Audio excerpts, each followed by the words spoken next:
Fala pessoal, bom dia! Achou que ia ficar sem análise hoje, né? Bora falar desse milho antes do mercado abrir? Bom, semanal, CCM FUT é um dia só de pregão, né? Não dá pra gente ter muito referência do que pode acontecer. O que a gente pode analisar é que ele tem se mantido acima da linha d'água, né? Do Prior Coach. É um dos indicadores que eu considero e gosto bastante de levar ele em consideração, porque normalmente os preços respeitam bem essa marcação. Isso no semanal, como eu falei, no semanal a gente vê no fechamento da semana, então como a gente só teve um pregão, não é algo que realmente tem relevância ainda.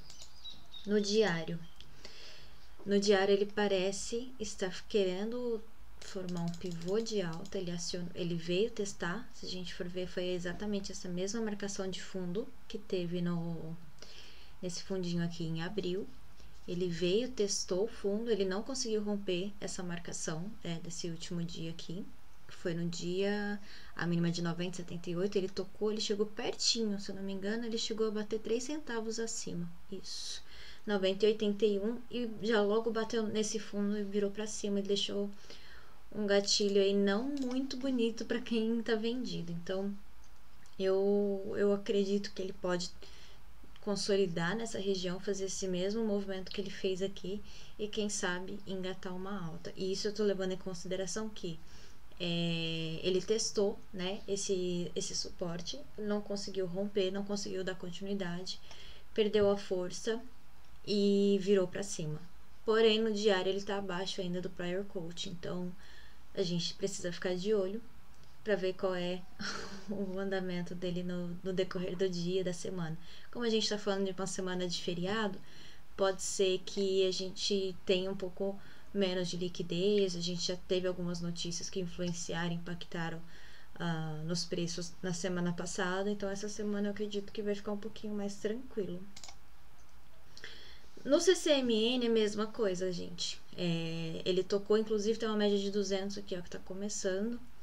Ele testou ela como um suporte também, não teve força para continuar caindo. Mesma coisa, testou a média de 23, testou, tocou 2 vezes nela, fez que ia cair, mas ainda tá sem forças na queda, como a gente sempre vem comentando, né? Inclusive eu comentei sobre a possibilidade de vender. Eu confio na venda com os preços sendo negociados abaixo da média de 50, a famosa média de espantalho. Quando ele se fechou abaixo, eu falei, opa, acho que agora ele realmente está querendo cair. Ele rompeu essa LTA que a gente traçou, a gente uniu esses dois fundos aqui. Ele rompeu, maravilha, agora ele vai. Só que ele já tá voltando para cima da média de espantalho. Teve uma defesa ontem, mas tá tentando. Literalmente, por mais que ele tenha fechado uma barra abaixo da média de 50 períodos, o preço tá, talvez por conta da alta do dólar, né? A gente sabe que o dólar tá realmente fazendo preço, tá levando junto as commodities, porque a gente vê pouco volume na compra. A gente viu picos de volume na venda, mas a gente também tá vendo pouquíssimo volume na compra, o que leva a entender que não é que o preço está querendo subir porque tem comprador levando, tomando, né? Tem, muito provavelmente, influência do câmbio, que a gente sabe que por conta do dólar tá alto, isso faz preço no mercado de commodities, no milho especificamente. Então a gente precisa entender que tá subindo sem volume. Então é melhor aguardar, esperar o mercado se definir, voltar com vontade abaixo da média de 50 para a gente confiar numa venda e voltar a testar esse fundo aqui. Caso ele acione o pivô para cima, como a gente já tinha conversado nas outras análises, que ele poderia ficar nessa congestão, né, até que ele rompe, tanto para cima quanto para baixo. A princípio ele tá indefinido, ele tá numa zona de congestão, porque o preço do dólar tá fazendo uma coisa e o investidor está fazendo outra. Então, me parece que ele está dentro de uma instabilidade, sem saber muito para onde ir. Mas ficaria de olho no acréscimo de volume. Não faria compras agora porque não tem volume comprador. Muito provável que isso seja o dólar que está fazendo o preço.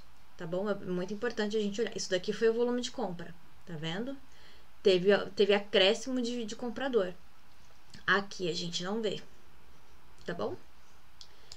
Vamos lá. E o CCMU, mesminha coisa. Aquela zona de congestão que a gente tinha comentado aqui. Rompimentos, tanto para cima, vale uma compra. A gente tá falando de uma média de 200 passando logo aqui em cima. Cuidado para quem tá comprando, porque pouco acréscimo no volume. Mais uma vez. Se a gente for analisar aqui, pouco, muito baixo. O volume tá quase inegociável, tá? Tá bem, você vê as barras estão bem pequenininhas, não tá um volume muito, não me chama muita atenção, nem para compra nem para venda. Então eu vejo realmente que a gente tem que tomar cuidado antes de realizar as operações. No começo do dia sempre tem feito uma barra muito animada, muito agitada, sempre barras grandes, pesadas. Olha essa daqui, quase R$2 só na primeira puxada do dia. Porém, olha o volume disso. Então, fiquem atentos com essa volatilidade que o milho está dando, né? Não é muito comum essas puxadas acontecerem sem volume. Mas é como eu falei, fechando abaixo da média de 50, a venda fica legal, fica bonita. A gente pode ver ele testando o suporte novamente, ok? Mas se ele romper para cima, mais uma vez, aciona um pivô. Se a gente for olhar o diário, a mesma coisa. Ele tá com muito paviozudo para cima também, ele tá sem força para subir, mas também deixou muito pavio ontem para continuar caindo. Então, me parece tá sem força para subir, sem força para cair. Então, se ele tiver uma opção, muito provavelmente ele vai ficar andando de lado aqui em rumo a Groselândia, um novo nome aqui. Uma Groselândia, tá bom? Então, para o milho, o que esperar hoje? Realmente é esperar um rompimento, né? Esperar com que ele se defina, que ele dê sinais claros, tanto que ele quer continuar subindo, que ele quer continuar caindo, porque nesse momento aqui eu não estou vendo acréscimo de volume em negociação, nem de comprador, nem de vendedor. Ele realmente está surfando na Groselândia, tá bom? Gente, é isso. Tô subindo já esse vídeo pro YouTube. Espero que vocês tenham gostado. Aproveitem essa rápida análise antes de começar o mercado e já com uma visão do que pode esperar. Atenção para quem opera índice dólar. Hoje a gente tem super quarta volatilidade. Hoje tem muitas notícias que vão interferir aí no nosso dia a dia, inclusive no nosso bolso. Então fiquem muito atentos, muito cuidado, sejam cautelosos e boas negociações a todos, tá bom? Um beijo e até a próxima análise.